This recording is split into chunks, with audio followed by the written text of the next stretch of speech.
जनपद मुजफ्फरनगर में बन रहे पानीपत खटीमा राष्ट्रीय राजमार्ग संख्या 709 एबी के निर्माण में थाना तेतावी क्षेत्र में 3 धार्मिक स्थल पिछले काफी समय से बाधा बन रहे थे, जिनके चलते हाईवे निर्माण कार्य भी धीमी गति से चल रहा था। इसी को लेकर उप जिलाधिकारी सदर परमानंद झा ने टीम के साथ मौके पर पहुंचकर पहले तो तेतावी स्थित पीर को ध्वस्त किया, उसके बाद तेतावी थाने में स्थित मंदिर को भी हटाया। पानीपत खटीमा राष्ट्रीय मार्ग पर ही धोलरा बस स्टैंड पर एक मंदिर को हटाया गया। इस दौरान एसडीएम सदर परमानंद झा ने कहा कि पानीपत खटीमा राष्ट्रीय राजमार्ग 709 एबी का निर्माण कार्य चल रहा है, जिसमें 2 मंदिर और एक मजार हाईवे निर्माण में बाधा बन रहे थे, जिस वजह से हाईवे के निर्माण कार्य भी धीमी गति से चल रहा था। हाईवे निर्माण में बाधा बन रहे धार्मिक स्थलों, एक मजार और 2 मंदिरों को हटवाया गया है, क्योंकि ये सरकारी भूमि पर बने थे और निर्माण कार्य में बाधा थे। इस वजह से इनका हटना बेहद जरूरी था। धार्मिक स्थलों की समितियों को भी पहले भी प्रशासन द्वारा नोटिस दे दिया गया था। सर, हाईवे का निर्माण चल रहा है तो कुछ धार्मिक स्थलों को हटाया गया है। कौन कौन से धार्मिक स्थल से कहाँ से उनको हटाया गया है सर? पानीपत खटीमा मार्ग पर एक गांव है धौलरा और एक गांव है तितावी। इन दोनों जगहों पर धार्मिक स्थल बने हुए थे, लोगों के आस्था का केंद्र था। वहाँ बहुत 25-30 वर्ष पुराने वहाँ पर स्ट्रक्चर था।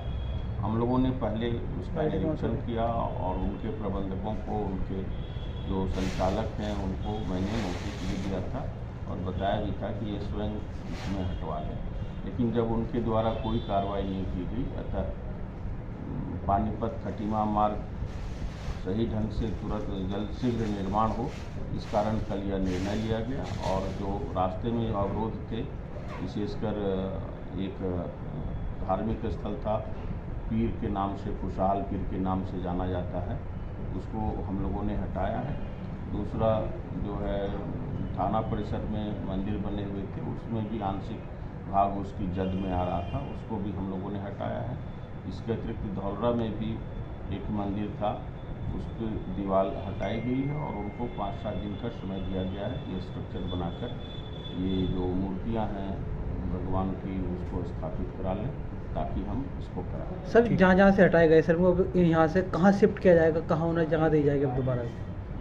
जैसे पीर तो उसके पीछे ही भूमि उनकी व्यक्तिगत भूमि थी, तो उसमें ही उसको शिफ्ट कराया गया है। मंदिर के लिए जो है थाना परिसर में ही एक भूमि उपलब्ध कराई गई है, तो उसमें हम लोग निर्माण करेंगे।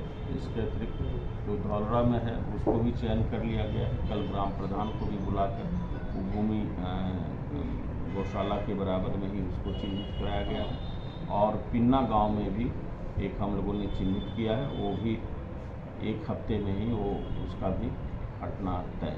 कितने धार्मिक स्थल हो गए सर जो अवरोध पैदा कर रहे हैं? मेरे हिसाब से 6 धार्मिक स्थल हैं, 3 हम लोगों ने हटवा दिया, 3 और बाकी। ठीक है।